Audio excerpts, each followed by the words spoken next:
তুমি সবার মতো নও, তুমি ইউনিক।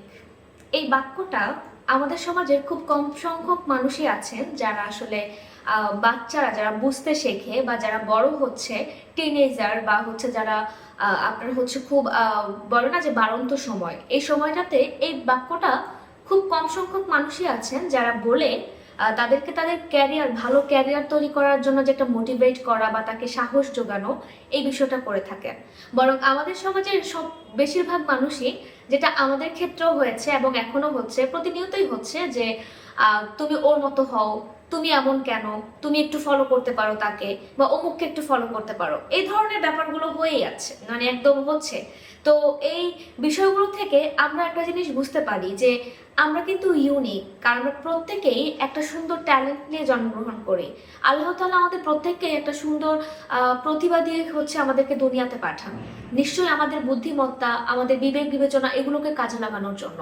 এখন আমরা অন্যের ডিসিশনে সবসময় সিদ্ধান্ত নিতে অভ্যস্ত হয়ে যাই, আমাদেরকে ওইভাবে হচ্ছে করাপ্টেড করে রাখা হয়, যার কারণে হচ্ছে আমরা একটা ডিসিশন নেব সাহস করে, আমরা সেই সাহসটা নিতে পারি না।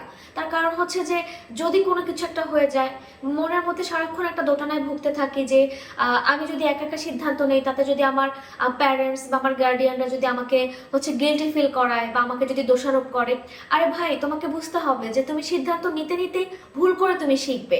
এই সাহসটা আমাদের মধ্যে কেউ পুশ করে দেয় না। কোন সময় দিবে?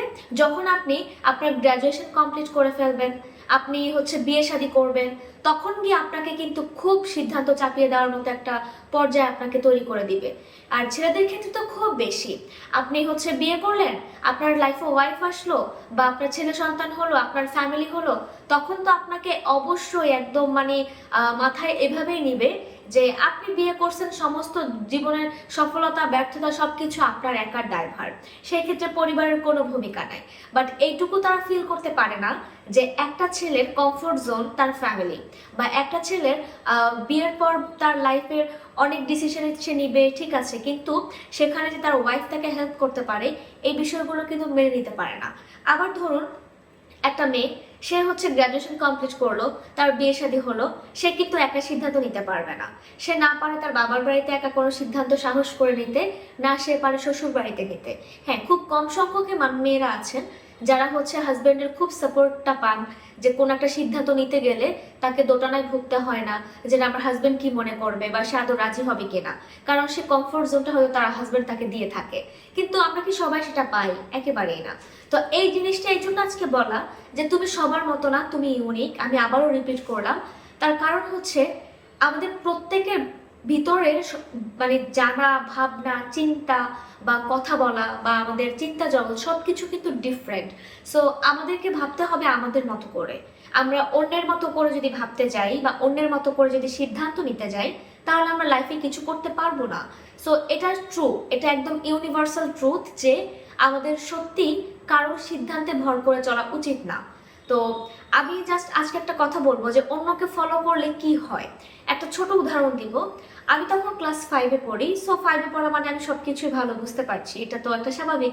ক্লাস 5-এ পড়া একটা মানুষ ভালো বুঝবে বা মোটামুটি সে বুঝতে পারবে তার চারপাশের অবস্থা। তো সেখানে আমাদের বাসায় তখন হচ্ছে আমার একটা কাজিন থাকতেন। তো ও হচ্ছে লেট নাইট হচ্ছে আপনার পড়াশোনা করতো, মানে সে সন্ধ্যা থেকে হয়তো 10টা পর্যন্ত ঘুমোতো, দেন হচ্ছে সে 11টা থেকে পড়াশোনা শুরু করতো, মানে তার একটা ন্যাপ নিতে হতো যেহেতু সারাদিন স্কুল করে আসতো। বাট ওনার এই পড়াশুনো বা তার হচ্ছে আমাদের রাতের বেলা লাইট জ্বলতো, সো বাইরে থেকে দেখা যাচ্ছে। আর গ্রামের মধ্যে স্বাভাবিকভাবে অনেক রাতে লাইট জ্বালানো মানে হচ্ছে সে পড়াশুনো করছে, এটাই বাকি অন্য গার্ডিয়ানরা মনে করতো। তো আমার পাশের একটা প্রতিবেশী, আমাদের চাচি হন, তো উনি হচ্ছে ওনার মেয়েকে ওই রাত 12টার দিকে উঠিয়ে একদম মারধর করা শুরু করতো, চিল্লাপালা শুরু করতো যে তুমি রাতের বেলা ঘুমাচ্ছ বা তুই রাতে ঘুমাচ্ছিস, দেখ অমুক পড়াশোনা করতেছে, কত রাত জেগে পড়াশোনা করতেছে। মানে এখন ভাই বুঝতে হবে যে এক একজনের লাইফ স্টাইল এক এক রকম। এখন আমার কাজিন রাতে সন্ধ্যায় ঘুমোতো, রেস্ট নিত, দেন সে রাতে পড়াশোনা করতো। আর আপনার মেয়ে, সে সন্ধ্যায় পড়াশোনা করতো, দেন হচ্ছে সে রাতে ঘুমাতো। এখন এক একজনের লাইফ ছিল এক এক রকম, বাট আমার ওই চাচি মনে করতো যে রাত জেগে পড়াশোনা করলে হয়তো ওর মতো পড়াশোনা করলে হয়তো ভালো রেজাল্ট করবে, ভালো কিছু শিখতে পারবে। এখন এই ধারণাগুলো থেকে কি বোঝা যায় বলেন?